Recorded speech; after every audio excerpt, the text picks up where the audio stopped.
What's up, everyone? A situation happened in my business last week, and I thought it taught a really valuable lesson. So I wanted to share it with you, and it's a story about delegation. And the lesson teaches when to delegate and when to do things yourself. And I think this is valuable because across the influencer space, one of the most common things I hear in business is, I want to replace myself.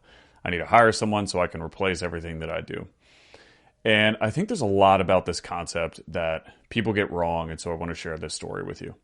Who am I? My name is Ryan Rice. I'm a full-time real estate investor. I spent almost 14 years working in Fortune 30 until I started my own business. And so I have a late start in my life to entrepreneurship, and I've been doing it now on my own for 4 years. And last year in business, I did just under 1.2 million, and I make these podcasts so that I can document my own learnings and share them with you with the hopes it makes you a better business owner. So over the past few weeks, I have been working with a probate attorney on a deal that we wrapped up in the beginning of 2024. A seller that I JV'd with unexpectedly passed away in the middle of this deal, and there was a long probate process that took forever to wrap up. And the attorney was doing her due diligence on behalf of the estate to ensure that all of the I's were dotted, all the T's were crossed before they presented their probate numbers to the probate judge or whatever it is that they do. And this also means that she had to look at all of the evidence of our LLC docs and our expenses to ensure that our accounting was proper so that she felt good presenting the information to the judge. Well, when we originally sent her the receipts, the invoices, the records of this entire deal, it was a very big deal. Lots of vendors were used, very complex, lots of expenses. We kind of put things together haphazardly. And when I say haphazardly, just in no particular order. We sent her everything that we had in one big file so that she could look through it. And it was a task that I delegated in the beginning, and I didn't really think twice about it. Okay, she had everything that we need. She has all of our records. We'll be fine. Well, because we just piled everything into different folders, and there was no connection to different expenses and why they were paid, she looked at everything and she had trouble making sense of it all. And so she rightly challenged our numbers. And after going back and forth for a couple weeks, she came to the conclusion that our expense numbers were off by about 35 grand. And what this meant for me is that to settle the estate, we would have had to make a deposit into that LLC for $35,000 more dollars than what I was expecting. And this would have been a large impact to the business. $35,000 is a lot of money. Now, we made really good money on the deal, but regardless of how much money we made, if you're a business owner, you know that once you throw money into the operating expenditures account, the money's accounted for at that point, and then it's really painful to take it out. So when I read her email concluding that our expenses were about $35,000 off, my heart sank. And my first instinct was to send another email to someone in my company to ensure that we compiled everything together and sent her the new information. But before I did that, I thought, this task and doing this correctly is worth $35,000. Is this a task that I should be delegating? And I asked myself another question. And I said, of all of the things on my to-do list today, is there one of those tasks that is worth more than $35? Or I'm sorry, $35,000. And if not, then I think that means that this task should vault to the top of my priority list. And as I looked through my task list, there were a lot of, bigger picture things that if I work on over the course of many weeks, some would argue might be a bigger impact than $35,000. But from a direct gain of income immediately on this list, there wasn't another task that was worth more than $35,000. So I assessed. And so then to me, there was one answer. This is something that I must personally do. And it was also a good lesson in direction for future delegated tasks. It wasn't very difficult for me to see after I looked at how we sent her, the probate attorney, the information. The way that we sent her the information would have confused just about anyone. And so that was a message to me that I needed to be more clear with my direction going forward. This was a situation where we couldn't really be like, just trust me, bro. right? It's an attorney, it's probate. We're talking hundreds of thousands of dollars that are going to be wired to the estate account, tens of thousands of dollars in difference. This is a big deal. The attorney is doing exactly what the family hired her to do. And so that was a good lesson in delegation for me. And so I took that lesson and I'm going to apply it going forward in the things that I delegate. And I'll get to that in a minute. So after I determined that I would be the one to personally do this task, I spent literally all day making it very clear where every expense went, showing proof of every dollar spent. And it took a while. I started working on this at about 4:30 in the morning, and I didn't finish until about 3:30 in the afternoon. And maybe I took 30 minutes of breaks. I ate in between there, but I ate while I worked. So there wasn't a lot of stopping. And when I was done, I sent her the information and I had it all compiled and it was very easy to understand. And it was complex, but I made it so that she could look at it and very quickly make an assessment that everything was allocated for.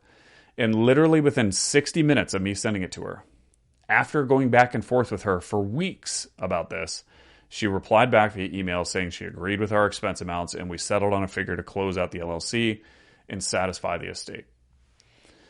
And as I reflected on this, I thought to myself, wow, there is a valuable lesson there. Number one, I need to make sure that instructions are clear going forward because we went back and forth with this attorney for several weeks. Many resources were spent to try to get it right, and we just needed to better convey our message. We needed someone who was an alien to the situation to be able to look at the documents and quickly make an assessment that everything was clear and everything made sense. And that wasn't how we sent the information the first time. But two, imagine if I would have delegated this again. Imagine if I didn't go through that exercise asking if there was anything else on my task list today that was worth more than $35,000. And I said, you know what? I'm going to go ahead and delegate this. Hey, can you make this better? There would have been a much higher probability that this attorney was still going to be confused. And if more time passed and evidence of where our accounting was going wasn't very clear, I think her frustration would have grown. And we may have eventually had to cough up $35,000. The last thing I want to do is piss off a probate attorney. And I thought this was a really valuable lesson in delegation. And a couple things on delegation. Frequently in business, when I see people, quote, delegate, and I'm putting this, for those of you who can't see me, I'm putting this in air quotes. One, they typically delegate horribly, as I did in this instance, which is to say, hey, can you do this task? And then not check on the task until it's done and then be upset with the outcome. Be upset that the task wasn't done in the exact manner that you would have done the task, right? That's how many people delegate. Well, of course the outcome isn't what you expected. You didn't delegate it. You essentially just asked someone to be you. And of course, they don't have all of your experience, all of your training, and then you get upset with them in the end when they aren't you or when they don't deliver something the way that you would have delivered it. And it's kind of a big duh, but I see this very frequently in business, including myself, right? So this is me preaching to me. But two, when it comes to delegation, what I see happen frequently in business is owners will delegate a task just because they decide that they don't want to do it. But the task might be the most valuable task for the business at that time. I see this all the time in real estate investing. Owners of a real estate investing business or a direct-to-seller business will see some success and they want to, quote, replace themselves. And so they hire a closer because that's the task that the owner was doing. And closing is the one task responsible for generating revenue in the business right now. And then in the future, the owner gets upset when revenue drops. Like, what did you think was going to happen? And so when we're making a decision to delegate, I think we have to ask ourselves, what are the most important tasks in the business right now? And typically, early on, those tasks are sales and marketing. They're very important. And once you've picked out the most important tasks, then you can ask yourself, okay, how can I remove everything else on my plate so that I can focus on what is most important? And then we can work to delegate those things. But instead, what I see a lot of owners do, and what I have been guilty of myself, and I see a lot of owners do this because they want to say that they've, quote, replaced themselves in their business. They ask, okay, how can I replace myself? They hire a closer, their business goes to shit. So again, this is a reminder to me more than it is anything else. But when you're in a growth stage, if you're going to delegate, then you have to delegate properly, which means you show the person how you want the thing done. You have them repeat it back to you so that you know that their comprehension is there. And then you check in regularly on progress along the way. You don't tell someone to do something, expect them to do it in the way that you would do it, and then be disappointed in the end when it's not exactly how you would have done it. And then 2, you have to know what to delegate. You have to ask yourself, what are the most important tasks in my business right now? Or what tasks are going to generate the most revenue? And then figure out how you can eliminate all of the other tasks from your plate. And it's important to understand that you don't need to delegate the really important shit, especially early on. And I want to close this out with a quick story. This past week, I paid a guy in the real estate space $1,000 for 60 minutes of his time. And he's going to bring home about $3 million in personal income. His businesses are doing much more, $3 million directly to his personal bank account. And as I was telling him where I was and what my vision was for 2025, he said to me, Ryan, can I give you one piece of advice? Don't replace yourself as a closer. And it reconfirmed for me this lesson that I just went through in the same week, which is know what is most important and spend time on those tasks and try to eliminate everything else. So I hope you guys got some value out of that story. If you did, it would mean a ton to me if you could give this podcast a rating.